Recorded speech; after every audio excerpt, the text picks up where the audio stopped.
Bonjour à tous, bienvenue sur la Tira TV. Nous allons consacrer cette table ronde à la gestion des biodéchets en restauration commerciale et collective.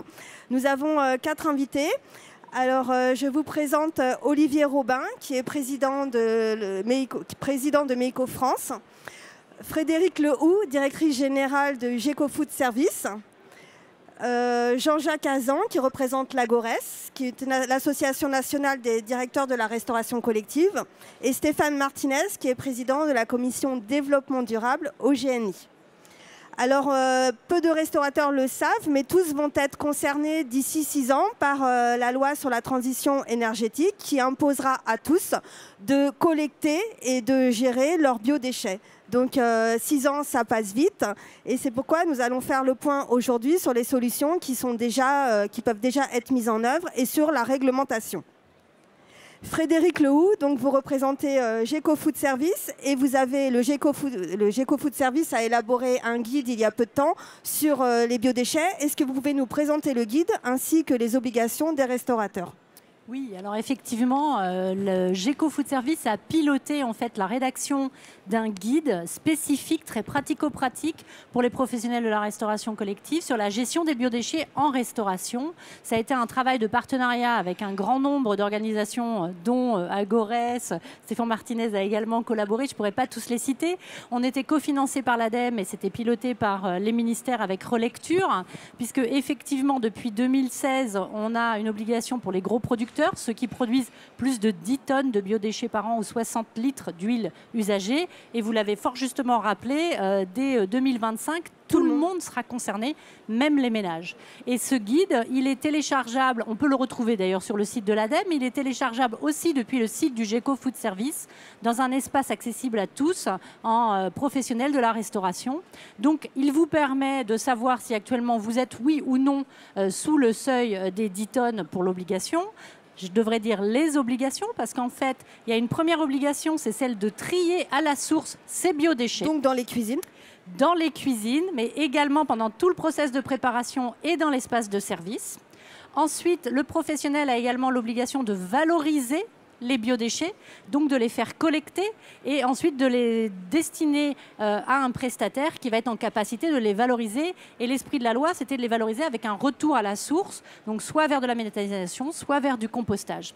Donc on a vraiment des obligations qui sont fortes, sans effrayer. Je tiens quand même à rappeler que cette obligation de tri à la source, si on ne la respecte pas, c'est un délit pénal et qu'il y a des amendes pénales qui peuvent être qui sont de 75 000 € au maximum. Voilà. Bon, après, c'est pas d'emblée ce montant-là, mais en plus, il y a également des sanctions administratives. Si d'un point de vue administratif, les services de contrôle découvraient une situation dans laquelle l'obligation n'était pas respectée. Donc c'est vraiment une obligation qui existe de manière forte, à laquelle il faut se conformer, et donc il faut prendre les bons renseignements. Alors, on peut d'ailleurs aussi le rattacher, bien évidemment, à son plan de maîtrise sanitaire, parce qu'il faut flécher tout son circuit des biodéchets dans l'espace de restauration pour l'intégrer à son PMS. Ça, c'est un point très important. Et puis, l'autre point important, c'est de choisir le bon matériel adapté à sa restauration en fonction de ses volumes. Et là, le guide montre également quels différents types de matériel il est possible d'avoir, donc en fonction de ses volumes, en fonction de son espace. Et de la filière qu'il y a derrière sur un territoire donné. Exactement, voilà, exactement. Justement, Stéphane Martinez, sur Paris, avec le Sinorcat et maintenant le GNI, vous avez mis en place une expérience sur la collecte des biodéchets. Est-ce que vous pouvez nous expliquer comment s'est déroulé le test et quelles ont été les conclusions du test et qu'est-ce qui se passe actuellement ? Oui, en effet, en 2014, on a essayé d'anticiper un petit peu la réglementation pour nos professionnels et nos adhérents. Et on a monté une opération où on a impliqué 80 professionnels. En fait, l'objectif était de lever le doute des professionnels, puisque quand on va vers les restaurateurs, qu'on leur dit attention, il y a une obligation réglementaire, il faut mettre en place le tri des biodéchets. Le doute à l'époque était de savoir s'il y avait assez de place dans le local poubelle pour mettre une poubelle de plus. de savoir aussi qu'il fallait, une fois qu'on a mis en place tout ça, est-ce que le personnel allait bien appliquer les consignes de tri. Derrière ça, en plus, est-ce qu'ils avaient des problèmes d'odeur? Ils se disaient aussi, les professionnels, j'ai dit, si on met toute la matière organique dans un endroit, est-ce que ça ne va pas puer? Bref, cette opération... Il faut préciser que c'était des petits restaurants. Hein. Alors, il y avait des petits restaurants, mais on a eu quand même... Espaces aussi. Ça allait quand même de la Serre, Taïwan, Fauchon, au plus petit bistrot de quartier, et la petite brasserie au traiteur aussi petit. On a voulu impliquer toute la profession 80, et tout le secteur. 80 sur un an. On avait budgétisé 560 tonnes, 260 tonnes, on en a fait 560. On a formé et sensibilisé plus de 2500 salariés à la maîtrise du gaspillage alimentaire et à un bon accord réglementaire de leurs entreprises par rapport à la réglementation, avec moins de 2% d'erreurs de tri, du jamais vu dans l'histoire de la restauration et du jamais vu dans le monde des déchets. Automatiquement, c'était accompagné par l'ADEME, la région, et le Sitcom aussi, le syndicat de traitement. Donc c'était porté par eux, donc c'était financé et subventionné. Quand on a arrêté cette subvention, les professionnels, on a 50% des professionnels qui ont dit j'ai pas l'argent pour le faire, qui ont arrêté. Aujourd'hui, on a à peu près 22% de nos adhérents qui sont impliqués, qui vont. Combien? Ça fait combien de personnes? Ça représente à peu près 120 personnes. Voilà. Sur Paris, 120 sur Paris, voilà, 120 parisienne. Professionnels. Et là, au départ, on en a eu qui ont arrêté, les pionniers ont continué, et aujourd'hui, on en a qui font partie des pionniers, qui arrêtent. Pourquoi? Parce que, économiquement parlant, la profession a des problèmes et que le déchet, pour eux, quand on a une facture de 5 ou 6 000 euros pour être en accord avec la réglementation, ça passe pas. En gros, le bon élève aujourd'hui n'est pas mis en avant et le mauvais élève prend l'avantage. Voilà. En moyenne, un restaurant produit combien finalement? Ça dépend du type de restauration, ça dépend de beaucoup de critères. S'il travaille en produits bruts, s'il travaille en semi-industriel ou en industriel, ça dépend un petit peu des... Mais nous, on part du principe où de toute façon, c'est le sens de l'histoire, il va falloir y aller. Anticipons et allons-y. Et le coût à l'assiette, le coût par couvert? Alors le coût à l'assiette, il était, je crois, si je me trompe, de 0,27 centimes.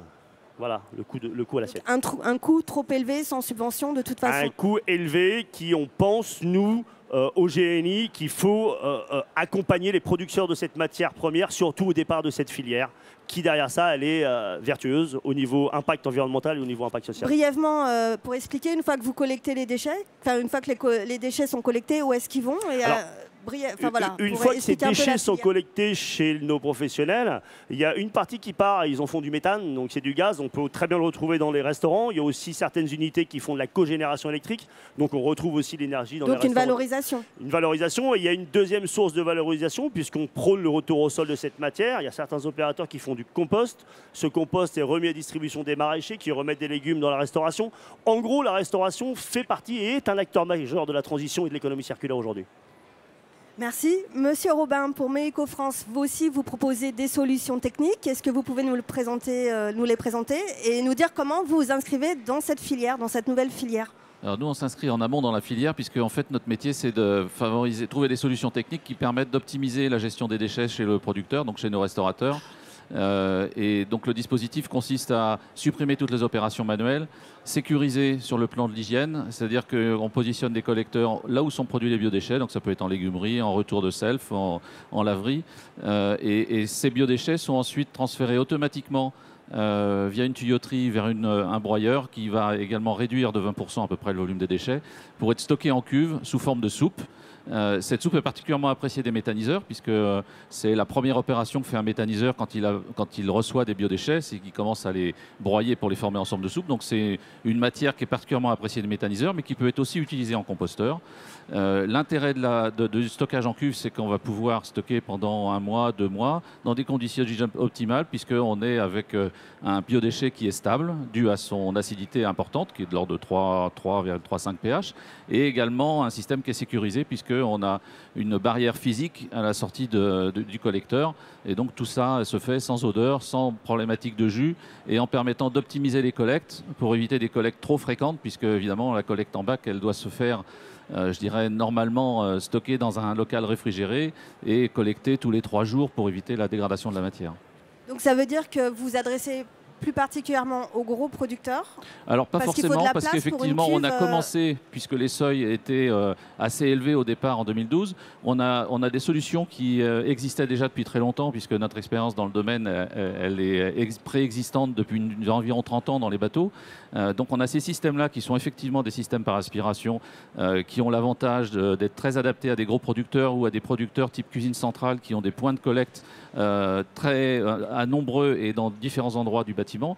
Par contre, quand on est sur de la restauration plus compacte, un restaurant ou un self, effectivement, on a développé aujourd'hui des dispositifs qui sont beaucoup moins onéreux, plus simples, qui évidemment ne pourront pas être utilisés dans des grands bâtiments, mais qui pourront être utilisés dans des bâtiments plus compacts et qui sont tout à fait adaptés, qui ont exactement le même principe de fonctionnement. Suppression des poubelles, suppression de la manipulation et stockage pendant 1 mois ou 2 en cuve. Et est-ce que du fait que des 6 ans, enfin de la période des 6 ans qui restent, est-ce que vous constatez qu'une demande de la part des indépendants, est-ce que vous avez le même constat que M. Martinez? Est-ce que le coût la bloque? Alors le coût, c'est forcément une discussion. Je rejoins complètement Stéphane sur le sens de l'histoire. C'est le sens de l'histoire. Il faut aussi qu'on intègre ça dans les nouveaux business models d'une restauration. À ce titre-là, on a mis en ligne justement un simulateur qui permet à la fois à des restaurateurs de déterminer leur volume de biodéchets produits quand ils n'ont pas eu la possibilité d'avoir fait eux-mêmes leurs mesures. Donc à travers des grammages entre guillemets standards. Donc il faut prendre effectivement... il faut différencier les types de restauration, c'est ce qu'on a fait en prenant des grammages différents. Et on va jusqu'à effectivement faire une analyse des coûts globaux de la gestion d'un biodéchet, pas seulement la collecte, ça fait partie des coûts, mais également tous les coûts de gestion en interne. Quand je vous dis qu'on supprime les opérations manuelles, ce n'est pas neutre par rapport au fonctionnement d'un restaurant. Donc c'est vrai que pour un investissement de 50 000 €, eh ben on arrive à avoir des amortissements qui sont parfois très très rapides, de l'ordre de 6 mois, parce qu'on arrive à identifier l'ensemble des économies qu'on peut faire sur le site. Et là, du fait que ce ne soit pas encore obligatoire, est-ce qu'il n'y a pas quand même une période de latence et qui va alors que les choses vont peut-être s'accélérer? Je ne dirais pas que ce n'est pas obligatoire. Je dirais qu'aujourd'hui, c'est 10 tonnes. Et 10 tonnes, c'est quand même une maison de retraite de 80 lits. Attendez, fixons les choses très précisément par rapport aux collectivités. C'est une maison de retraite de 80 lits. C'est un restaurant commercial de 100, 150 couverts. C'est un collège de 400 élèves. Donc on est vraiment dans des... Je dirais qu'on a 80% des établissements qui sont concernés aujourd'hui.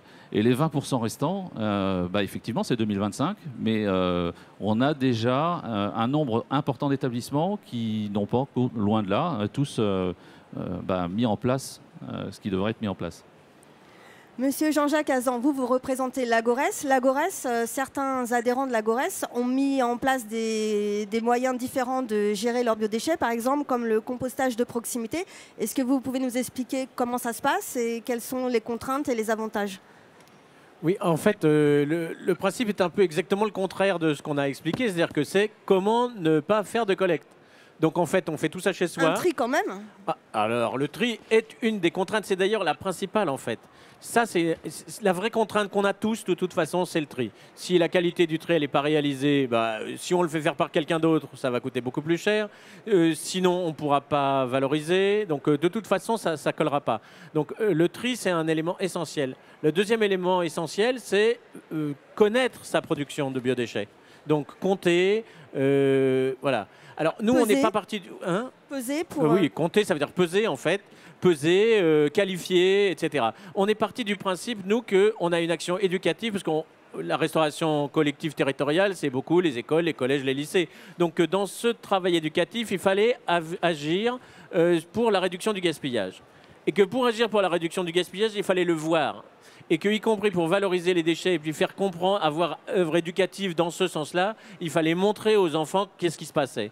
Donc on s'est dit, voilà, si on est capable de faire tout ça, on aura rempli au moins une partie de notre mission, sans compter que même si ce n'était pas totalement obligatoire à l'époque, la facture spéciale qui arrivait de l'agglo, elle était de grosso modo 180 € la tonne, et que si on regardait un tout petit peu combien ça allait coûter à la collectivité si elle le faisait par elle-même, ça coûtait plus que 100, 110, 120. Bon, donc vous voyez vite où ça a été, parce que même si ça représente quelques centimes par repas, ces quelques centimes, ils sont sûrement mieux dans l'assiette que dans la poubelle. Donc si on regarde ça, on a une action obligatoire et immanquable comme réduction du gaspillage. Et du coup, on a moins à réduire, on aurait moins à faire récupérer, mais on a surtout moins à composter. Alors, il y a une autre contrainte, c'est qu'il faut avoir un suivi. Mais les cuisiniers savent bien, de toute façon, ils prennent la température tous les jours de leur frigo. Donc quand ils partent avec leur petit seau et puis leur petit seau de broyat pour faire leur mélange dans leur compost, bah, ils prennent la température. Ils vérifient qu'on soit bien à 73 degrés, qu'il y ait bien la pasteurisation nécessaire, qu'il y a bien tout ça. Donc en fait, ces éléments-là qui sont très techniques, très ponctuels, ils doivent être faits. L'autre élément important de contrainte, c'est que c'est quelqu'un de la cuisine qui va faire ça. C'est-à-dire qu'une fois qu'il a fini son service, il faut responsabiliser quelqu'un, ça veut dire donner un peu de temps, donner un peu d'argent à cette personne. Et voilà. Mais c'est une fois qu'on a compté tout ça, qu'on s'aperçoit qu'y compris économiquement, c'est possible. Alors, ce calcul-là, c'est pour une cuisine de Voilà, 800. Voilà, c'est une cuisine qui fait 800 à 1000 couverts. Si on est avec et donc on a un pavillon de compostage avec 4 petites zones. C'est quelque chose qui fait 20 mètres cubes. C'est une façon de faire très professionnelle quand même. La personne doit être formée et respecter bien la réglementation. Ça veut dire qu'on implique les enfants, on implique tout le monde, on implique aussi les élus, on implique parce que il va falloir informer la population parce que c'est quoi ce bâtiment là? Quand on dit c'est un pavillon de compostage, oh là, ça va puer, il va y avoir des bêtes, etc. Donc en fait, il faut pouvoir expliquer et communiquer avant que les gens commencent à poser ce genre de questions. Donc expliquer, exposer et puis montrer que ça va vite. À la fin, il y a peu de risques au sens où une cuisine comme ça, de genre 800 couverts, elle ramasse 1 mètre cube de compost. Alors le mètre cube, il part vite, quoi. Hein. Il n'y a pas de grand problème pour le réutiliser, l'utiliser même pour les espaces verts de la ville ou l'utiliser pour un petit jardin pédagogique. Mais ça veut dire qu'il y a un vrai truc circulaire, très basé sur les enfants. Et puis, voilà, ça implique tout le monde. Et puis, ça implique que au moment où on pèse, au moment où on compte, au moment où on voit ce qu'on va faire, on appelle un maître composteur qui vient tout vous raconter, tout vous expliquer, etc. Bien évidemment, il y a une dépense d'investissement. Dans ce cas-là, par exemple, c'est 14 000 €, si je me rappelle bien. Bon, c'était il y a quelques années, hein, donc maintenant ça doit être un peu plus. Mais entre l'ADEME, l'AGLO, tout ça, il y a eu un apport qui a fait que pour le restaurant lui-même, la cuisine elle-même, ça a coûté très très peu. Est-ce que pour justement donner un nouvel élan à toutes ces nouvelles pratiques, les pouvoirs publics ont un rôle et qu'est-ce que vous pouvez faire vous en tant qu'acteur pour essayer d'avoir des facilités de la part des pouvoirs publics, on va dire ça comme ça? Je ne sais pas si c'est. Il y a des facilités du pouvoir public, puis il y a l'information sur l'évolution de la filière. Depuis effectivement 2012, c'est pas la première table ronde et on sait pas la première fois qu'on se dit que c'est le chat qui se mord la queue, parce qu'effectivement les producteurs attendent la filière et la filière attend les producteurs. Donc il faut à un moment donné aussi donner de l'information la plus transparente possible, être conscient que les choses vont se construire au fur et à mesure et que les conditions idéales de collecte et de valorisation des biodéchets, elles seront de mieux en mieux. Mais aujourd'hui, on est un peu tributaire. Alors c'est vrai qu'il y a un axe important qui est notamment le développement, puisque vous savez qu'on a quand même près de 500 méthaniseurs en France, alors qu'on dit qu'il n'y a pas de méthaniseurs. La seule différence, c'est que ces méthaniseurs sont majoritairement agricoles. Alors, c'est vrai que le GECO pourrait le confirmer, mais je crois qu'il y a une action importante qui est menée de ce point de vue-là. Effectivement, la question des biodéchets, elle a aussi été traitée dans le cadre de la feuille de route économie circulaire par les pouvoirs publics, qui a été publiée à la fin du mois d'avril 2018. On attend actuellement le projet de loi qui va être issu de cette feuille de route économie circulaire, dans le cadre de laquelle il y a une vraie action pour structurer la filière biodéchets, pour mieux l'alimenter. D'autant plus qu'une fois encore, on arrive dans une perspective où en 2025, les ménages seront également compris dans ce périmètre d'application. Donc voilà, il y a une vraie urgence à mettre en place. Après, il va falloir mobiliser les financements. Les territoires ne sont pas tous égaux pour l'instant dans la structuration de cette filière. On avance les uns et les autres. C'est un peu compliqué, mais c'est en route. Et qu'attend le GNI par rapport à son action syndicale ? Alors le GNI, il attend rien, il avance. Qu'est-ce qu'il fait ? Alors qu'est-ce qu'il fait ? Il part comme ce qui a été dit merveilleusement sur ma droite. On parle de filière aujourd'hui. Les restaurateurs, les hôteliers, les traiteurs sont des acteurs majeurs de cette filière et de cette transition. Aujourd'hui, le bon élève paye 4 fois plus cher que le mauvais élève qui ne fait rien. Il va falloir, je pense, que les pouvoirs publics trouvent une incitation fiscale pour ces professionnels qui avancent. Cette filière, si les restaurateurs aujourd'hui vont dans cette démarche, la restauration représente 25% de ce gisement au niveau national, qui est captable rapidement par les opérateurs et les valorisateurs derrière. Ça peut créer derrière, au niveau de l'impact social, que peuvent amener les restaurateurs, une filière à 65 000 emplois. Derrière ça, on peut fournir, si on valorise 100% de cette matière, plus de 3 millions de foyers alimentés par du méthane, sans compter le retour au sol de la matière qui va permettre d'avoir des bons aliments dans la restauration, dans nos foyers. Et on parle d'économie circulaire sur la transition. Les restaurateurs, quels qu'ils soient aujourd'hui, sont tous partants avec le GNI, puisqu'on s'est concerté, on travaille tous ensemble dans cette direction-là, et on a tous un point commun, qui est d'avancer dans cette direction-là et d'inciter cette profession pour en arriver à la fin de cette transition à quoi? Une fiscalité qui soit cohérente pour les entreprises. Et concrètement, ça se manifesterait comment, cette fiscalité? Concrètement, il y a une action qui a été menée sur la loi sur le gaspillage alimentaire par M. Guillaume Garot, qui est très très bien et qui a ouvert ces filières. Aujourd'hui, il y a du don alimentaire qui est fait par des associations et des entreprises qui ont créé des emplois et qui font du don alimentaire. Je pense que si on pérennise cette action-là sur 0,5% du chiffre d'affaires, permettrait de lancer cette filière, mais non pas pour avoir une défiscalisation sans rien derrière, mais pour que les services de l'État amènent en termes de transition, la restauration aussi sur une fiscalité qui soit durable pour nos professionnels, quels qu'ils soient. Il y a la fiscalité et il y a la capacité à mobiliser les gisements. Je rejoins effectivement ce que dit Stéphane. La capacité à mobiliser les gisements, c'est encore une fois donner de la visibilité sur la filière aval. Et sur les 500 méthaniseurs, il y a une majorité de méthaniseurs agricoles. Le fait aussi de démystifier ce qu'est le gisement de la restauration, qui est un des plus beaux gisements en termes de capacité méthanogène. Il faut le démystifier auprès des agriculteurs qui, à juste titre, sont les premiers utilisateurs des retours au sol, donc ils sont évidemment très intéressés à avoir des intrants de qualité. Donc il faut les informer de ça et il faut que justement, un des rôles, je pense, des pouvoirs publics, c'est d'être en capacité de mobiliser les acteurs de la filière. C'est ce que traite en partie, une fois encore, ces travaux de la feuille de route économie circulaire. On attend le texte projet de loi issu de ces travaux. On verra et après, ils vont être examinés durant toute l'année à venir en procédure longue. Donc, on aura le temps de reparler de ce sujet, entre autres. Bon, alors on est tous en attente de ce nouveau document pour 2019 et je vous remercie d'avoir participé à cette table ronde. Je passe la parole à Michel. Merci beaucoup, merci infiniment Lydie. Table ronde hautement enrichissante concernant les déchets, le développement durable qui est l'un des thèmes que nous abordons au quotidien sur l'antenne de la Sierra Télé. On va s'intéresser à un tout autre sujet pour la suite de l'après-midi. Il va s'agir de pâtisserie. On va donc préparer le goûter avec presque rien d'avance.